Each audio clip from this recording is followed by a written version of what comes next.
Ngayon, ang tanong nga, paano kung i-zero budget ang OVP? Pwede ba yan?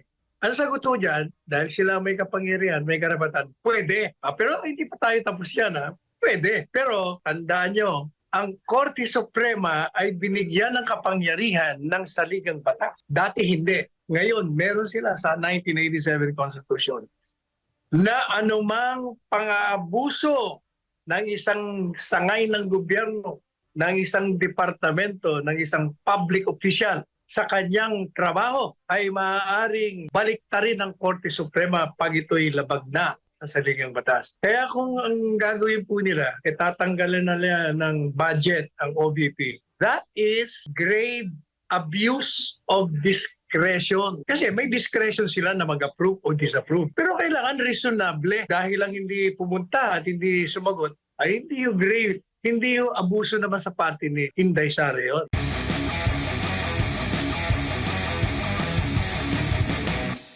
Attorney Sal, in-invoke ni Congressman Marcoleta, dalawa, honor and tradition. Anong masasabi mo doon, Attorney? Alam mo, iba ang aking pananaw dyan eh. Yung tradition, maganda yan na nagbibigay kortesiya. Pero titingnan mo kasi yung history. Yung tradition na hindi na nila tinatanong, nag-umpisa yan nung mga sinauna pa. Nung ang mga miyembro ng Kongreso, Senado ay talagang kagalang-galang, magagaling, at matitino, matatapat. Yan eh. Pero ano ba ang sinasabi ng saligang batas?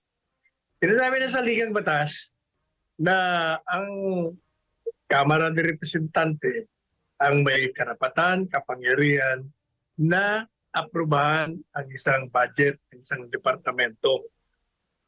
At sila rin na may karapatan na usisain yan. Kasi nga, sa ilalim ng saligang batas, may tinatawag na public office is public trust na ang ibig sabihin, kailangan accountable ka. At sapagkat ang hinihingi mong pera ay galing sa taong bayan, kailangan naman taong bayan kung ano ang pinaplano mong gawin doon sa pera na hawakan mo. Kaya yun ang sinasabi na saligang batas. Kaya yung tradisyon na sinasabing hindi pa pwedeng usisain at bigyan na lamang ng kortesiya ay hindi pa pwedeng manaig sa requirement ng saligang batas. Yun ay kortesiya lang nga eh. Kaya nga, courtesy. Pero yun nung mga panahon, okay yun. Kasi nga, matitino lahat ang wala kang makitang mga korap ng mga panahon, ng mga sinauna. Ngayon iba na eh. Kaya yung pumasok na yung tinatanong. Teka, ngayon, ito naman ngayon. Having said that, pero hindi rin ibig sabihin na yung Kamara de Representante dahil may karapatan, kapangyarihan na usisain, pag inusisa mo ang budget naman ng isang departamento gaya ng OVP, ikaw naman magiging bastos doon sa head. At tatanungin mo yung mga hindi naman dapat tanungin at hihiyain mo pa ang isang head ng department. Mali rin yun. Kaya, sabi nga ni Inday Sara, mukha namang kayo lang ang nagdidesisyon. Nagpaliwanag na ho eh. Malinaw naman ang paliwanag niya sa presentasyon niya. Wala ka na nga itatanong sa kanya kasi detalyado masyado. Paliwanag na paliwanag kung anong gagawin. Pero nga dahil nga may politika, nalagyan ng politika, ayaw nila kay Inday Sara. Mga dati namang sipsip sa mga Duterte. Dahil nga, tinitingnan nila yung eleksyon sa 2025, eleksyon sa 2028, kailangan sirain nila ang mga Duterte. Nangunguna na dyan si Inday Sara dahil siya ang nasa kapangyarihan, siya ang pinakamalakas. Ngayon, so hindi siya umaten. Sabi niya, bahala na kayo. Nasa sa inyo naman yan. Kung gusto niyong aprobahan o hindi. Ang tanong ngayon, ang Kamara de Representante ba kung sa inis nila, sayamot nila kay VP Sara dahil ayaw umaten at ayaw di umano magpaliwanag sa isang bagay na naipaliwanag niya na. Pag tinatanong siya, ayaw niya sa kanyang sagot. Sabi niya nga, yung problema sa inyo, sabihin hindi ako sumasagot. Sumasagot naman ako. Ang ayaw niyo lang, yung naririnig niyo at ayaw niyo yung pamamaraan ng pagsagot ko. Hindi kayo sanay na sinasagot kayo dito. Ngayon, ang tanong nga, paano kung i-zero budget ang OVP? Pwede ba yan? Ang sagot ko dyan, dahil sila may kapangyarihan, may karapatan, pwede. Pero hindi pa tayo tapos yan, ha? Pwede. Pero, tandaan nyo, ang Korte Suprema ay binigyan ng kapangyarihan ng saligang batas. Dati hindi. Ngayon, meron sila sa 1987 Constitution na anumang pang-aabuso ng isang sangay ng gobyerno, ng isang departamento, ng isang public official sa kanyang trabaho ay maaaring baliktarin ng Korte Suprema pag ito'y labag na sa saligang batas. Kaya kung ang gagawin po nila, tatanggalin na nila ng budget ang OVP, that is grave abuse of discretion. Kasi may discretion sila na mag-approve o disapprove. Pero kailangan reasonable. Dahil lang hindi pumunta at hindi sumagot, ay hindi yung grave, hindi yung abuso naman sa party ni Inday Sara yun. Binibigay niya naman ang kanyang paliwanag. So hindi mo masasabi na, uy, naabuso ka, brat ka naman masyado. Pinaliwanag ko na nga eh.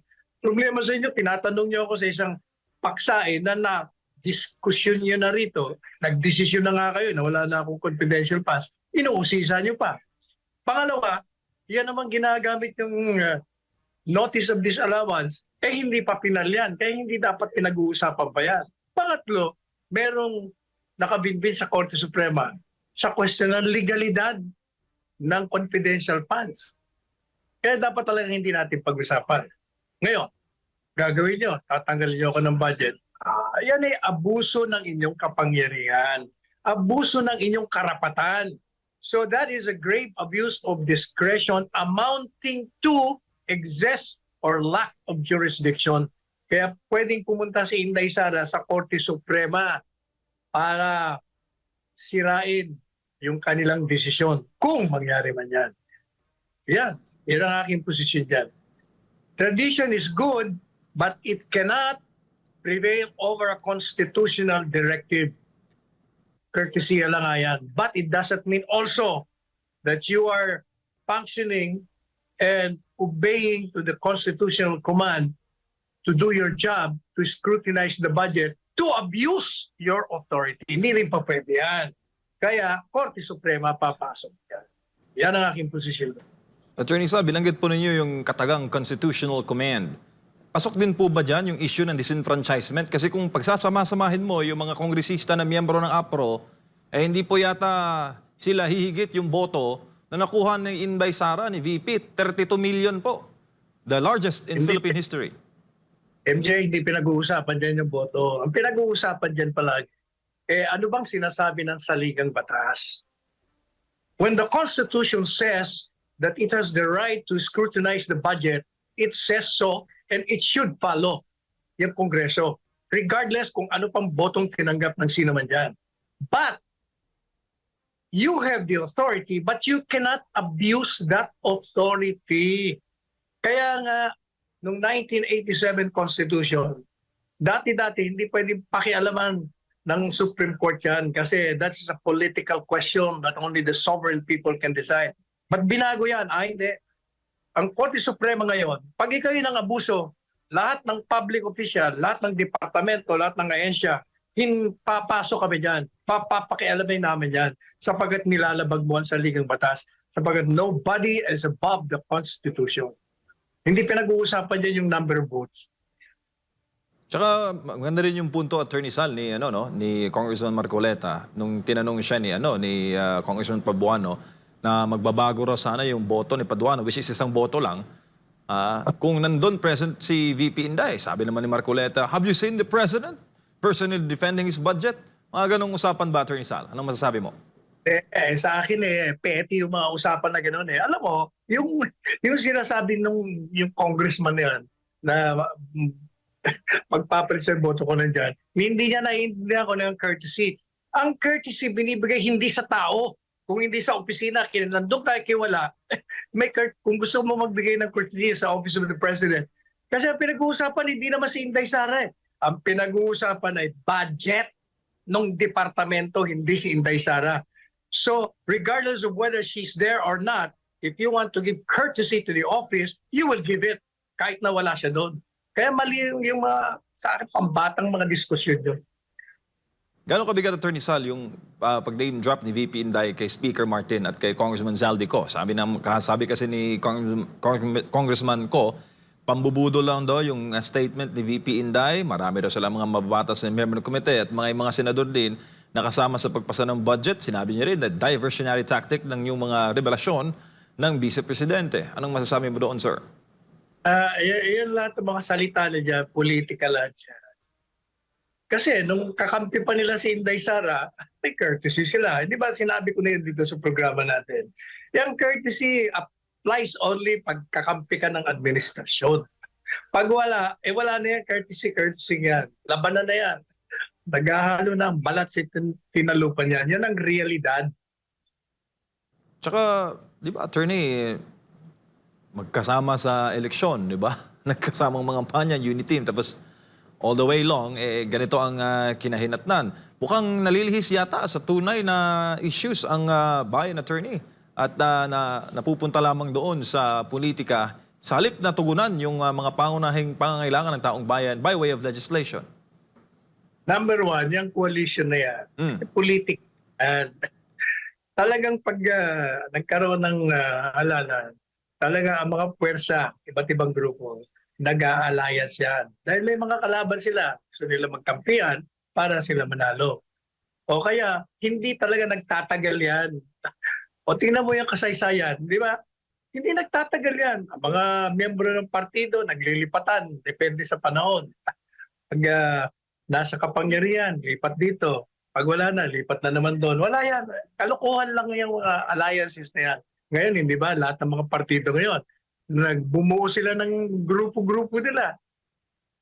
Ganon din yung mga nasa kaliwa. Pati yung LP. Kanya-kanya yan eh. Ngayon, tanong mo ngayon, nawawala ang pagtugon sa pangangailangan ng bayan. Dati na yan. Kasi nga, merong politika. Hindi kagaya ng mga panahon, wala halos politika noon. Matitindi, matitino, magagaling, mga intelektual. Walang mga interes personal. At hindi naghahanap ng mga kayamanan. Kaya, iba. Iba yung panahon ngayon at ibang ngayon. O anong remedyo? Alam nyo? Ang remedyo talaga dyan, para mabago ang kalakaran, yung mga bumoboto. Ang ibig sabihin, majority ng Pilipino, papag-aralin natin, i-educate natin. Kasi an educated electorate will never vote into office this kind of politicians who have only self-interest in mind, who have been plundering the country's wealth. Sila lang ang nakikinabang, hindi ang taong bayan. Pero hanggat ang mga elektorado ay salat sa edukasyon, naku, maniwala kayo, hindi mo mababago ang kalakaran natin sa politika. Kaya nga hindi ba sinabi ko, kailangan ibang klaseng gobyerno muna, revolutionary muna, wala muna ang kongreso. Kasi yung edukasyon, pwede naman nung talagang gawin ng kahit na sinong administrasyon yan. Pero ang problema, kahit gusto ng isang presidente, gaya ni Presidente Duterte, na i-educate niya yung buong Pilipino, hindi rin, kasi nga mayroong kongreso. Gusto nila mananatili ang kawalan ng edukasyon ng mas marami sa taong bayan upang madaling manoko, mabola, matakot. Yan ang reason kaya kontra sila dyan. Kaya palagi tayong ganito. The never unending cycle, kumbaga, Attorney Sal, not unless... Yes, vicious cycle.